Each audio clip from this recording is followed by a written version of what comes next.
আসসালামু আলাইকুম সম্মানিত দর্শক, আজকে আমরা ব্যঞ্জন বর্ণ খ প্র্যাকটিস করব। তাহলে চলুন শুরু করা যাক। প্রথমে আমরা এখান থেকে এইভাবে সোজা একটি গোল করে দিব। গোল করে দিয়ে আমরা এই পর্যন্ত এনে আবার এইভাবে ব্যাক দিব। তারপরে এখান থেকে এইভাবে এনে এইভাবে নিয়ে একটু উপরের দিকে দিয়ে এইভাবে আমরা অর্ধমাত্রা দিয়ে দিব। খ হয়ে গেল। দর্শক, আমি আরও প্র্যাকটিস করছি। প্রথমে আমরা এইভাবে একটু মাথা দিয়ে নিব, তারপরে এখান থেকে এইভাবে বাঁকাবো, এইখান থেকে আবার ব্যাক দিব, একটু বেশি করে নিয়ে এসে আমরা এখান থেকে দিয়ে সোজা উপরের দিকে তুলে এখান থেকে অর্ধমাত্রা দিয়ে দিব।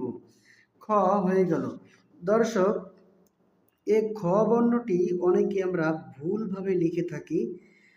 অনেক বাচ্চারাই আমরা দেখা যায় খ বর্ণটি ভুলভাবে অন্যরকম করে লিখে থাকি। আসলে খ বর্ণটি একটু বুঝলেই আমাদের জন্য সহজ হয়ে যায়। দর্শক, আপনার সন্তানকে আপনি হাতের লেখা সুন্দর করাতে চাইলে অবশ্যই আপনাকে বেশি বেশি করে অনুশীলন করার যে একটা অভ্যাস, এটা আপনাকে গড়িয়ে তুলতে হবে।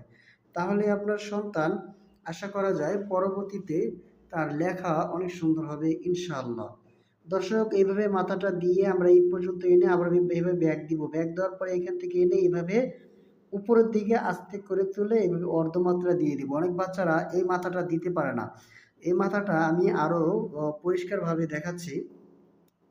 প্রথমে এইভাবে গোল করে এই পর্যন্ত নিয়ে আসব।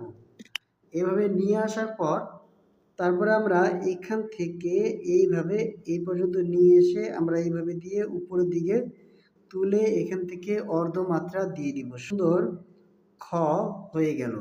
দর্শক, আসলে কোনো লেখাই কঠিন নয়।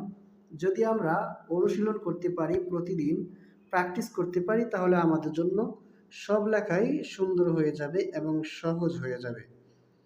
দর্শক, আপনার সন্তানকে আপনি একটা টাইম করে আপনি প্রতিদিন 20-15 মিনিট করে যদি লেখান, তাহলে আশা করি আপনার সন্তানের লেখাটা যথেষ্টই সুন্দর হয়ে যাবে ইনশাআল্লাহ। খ, এই খ বর্ণটি অনেকে আমরা ভুলভাবে লিখি বা এই লেখাটিকে অনেক বাচ্চারা কঠিন মনে করে। এই খ আর গ, এই দুটি বর্ণকে অনেক বাচ্চারা কঠিন মনে করে। আসলে বর্ণগুলো যদি আমরা ধরিয়ে দিতে পারি, এইভাবে মাথায় এনে এই পর্যন্ত এনে তারপরে আবার এইভাবে দিয়ে এখান থেকে নিচে এনে এইভাবে উপরে এইভাবে যদি আমরা হাতে কলমে যদি আমরা এইভাবে শিখিয়ে দিতে পারি, তাহলে আশা করি তাদের আর এই ভুলটা হবে না।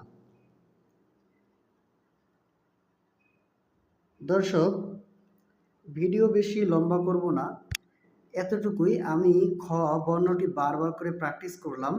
আপনি আপনার সন্তানকে দেখে দেখে এভাবে বারবার প্র্যাকটিস করাতে পারেন, তাহলে আশা করি তাদের লেখা অনেক সুন্দর হবে এবং পরবর্তী পরীক্ষাগুলোতে লেখার জন্য পরীক্ষার ভালো নাম্বার পাবে ইনশাআল্লাহ। দর্শক, আজকে আমাদের এই পর্যন্ত ভিডিও ছিল। দেখা হবে অন্য কোনো ভিডিওতে। সেই পর্যন্ত ভালো থাকবেন। আল্লাহ হাফেজ।